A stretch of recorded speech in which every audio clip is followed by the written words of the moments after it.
નમસ્કાર, તમે જોઈ રહ્યા છો મારો વાત ન્યૂઝ। ગુજરાતનું સુપ્રસિદ્ધ યાત્રાધામ અંબાજીનો ભાદરવી પૂનમનો મેળો યોજાવા જઈ રહ્યો છે, જેમાં દૂર દૂરથી શ્રદ્ધાળુઓ પગપાળા આવતા હોય છે। શ્રદ્ધાળુઓ સંઘ લઈને માતાજીનો રથ લઈને પગપાળા જતા હોય છે। તેમની સેવા માટે સેવાભાવી વ્યક્તિઓ સેવા કેમ્પનું આયોજન કરતા હોય છે અને સેવા કરીને ધન્યતા અનુભવતા હોય છે। આ સેવા કેમ્પોમાં ચા નાસ્તાથી માંડીને જમવાની વ્યવસ્થા, મેડિકલની વ્યવસ્થા સાથે સાથે આરામની પણ વ્યવસ્થા પૂરી પાડવામાં આવતી હોય છે।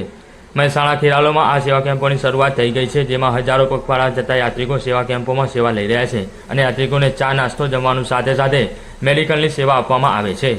વડનગર તાલુકાના સુંઢિયા ગામથી ખેરાલુ હાઈવે પર પણ અનેક કેમ્પોનું આયોજન કરવામાં આવ્યું છે, જેમાં અલગ અલગ પ્રકારની વાનગીઓ બનાવવામાં આવે છે। સાથે સાથે નહાવાની સુવિધા, આરામની સુવિધા તેમજ ચા પાણી, નાસ્તો અને જમવાની સેવા પૂરી પાડવામાં આવે છે। અહેવાલ પરેશ પરમાર, વડનગર।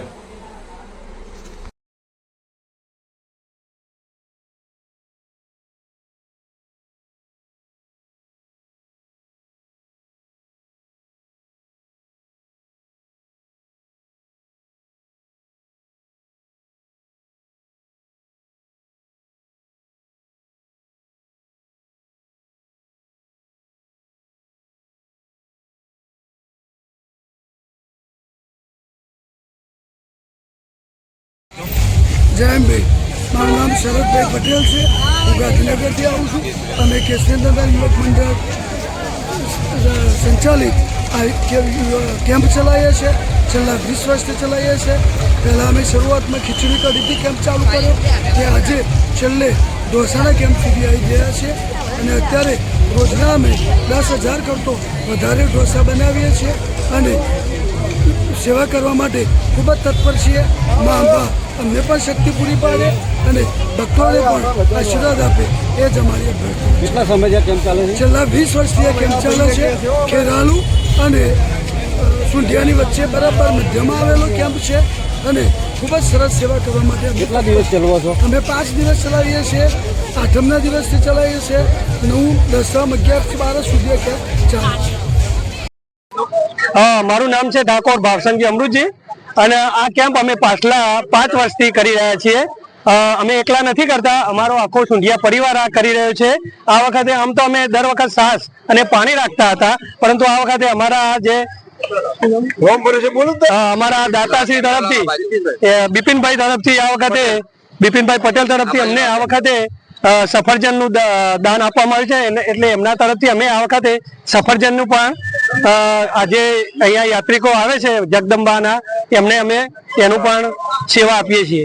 અમે એકલા નથી, આખો અમારો સુંઢિયા પરિવાર છે અને આખો પરિવાર અત્યારે તમે જોઈ રહ્યા છો તો આખો પરિવાર અત્યારે એવી સારી એવી સેવા આપી રહ્યો છે અને આ વસ્તુ એકલાથી નથી થતી, બધાને સાથે રાખવા પડતા હોય છે અને બધાના સાથ અને સહકારથી એક સરસ એવો આ કાર્યક્રમ થાય છે અને રાત દિવસ અમારા જે યુવાન મિત્રો છે એ સખત મહેનત કરી અને માં જગદંબાના જે યાત્રાળુઓ છે એમની સેવા કરે છે। કેટલા દિવસ ચાલુ રાખો?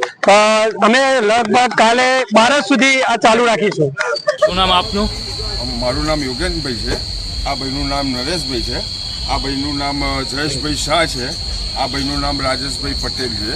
અમે બધા મિત્ર મંડળ ભેગા થઈને આ છેલ્લા 23 વર્ષથી અહીંયા આગળ ગાંઠિયાનો ને એનો કેમ્પ કરીએ છીએ। અમે ચા, ગાંઠિયા, કોફી અને વડાપાઉં છે, પછી સેવ ઉસળ છે, બટાકા પૌવા છે, ભાઈ 2 ટાઈમ અમે અલગ અલગ વસ્તુઓ આપીએ અને 24 કલાક અમારો કેમ્પ આ ચાલે। કેટલા દિવસથી રાખો છો? અમે 4 દિવસ રાખીએ છીએ આ કેમ્પ। ગ્રુપમાં કેટલા લોકો જોડાયેલા? ગ્રુપમાં અમારે ડેઈલી ઓછામાં ઓછા 60 થી 70 માણસો હોય છે અને ડેઈલી અમદાવાદથી સવારે આવે અને સાંજે જાય, એ રીતે અમે એરેન્જમેન્ટ કરેલી છે। આ કયા એરિયામાં આપણે કેમ્પ બનાવો છો? અમે સુઢિયા ખેરાલુ રોડની વચ્ચે આંબાવાડી ગામ છે, તેનું એક ફર્યું છે, ત્યાં આગળ અમે આ કેમ્પ આયોજન કરીએ છીએ। પંચાલ કીર્તિભાઈ અને અમારા રસોયા સાહેબ અને બેન પ્રભુગણપતિ પંચાલ જગદીશ, અમે અમદાવાદથી નિકોલથી આવીએ છીએ અને પહેલાં અમે મેડિકલનું કરતા 10 વર્ષ અને 3 વર્ષથી અમે આ જમવાનું બનાવીએ છીએ આંબાવાડી સુંઢિયાની નજીક। જમવામાં દાળ, ભાત, શાક, રોટલી, પૂરી દરેક સમયે અલગ અલગ ભોજન આપીએ। એ સિવાય અમે મેડિકલનું કરીએ છીએ, જે પબ્લિક એના માટે સ્પ્રેનું આયોજન છે। ગ્રુપમાં અમારે લગભગ 50 માણસો. અમારું બધું નિકોલ બાવળાનું ગ્રુપ છે, અમદાવાદનું ગ્રુપ છે અમારું. આ બધા અમને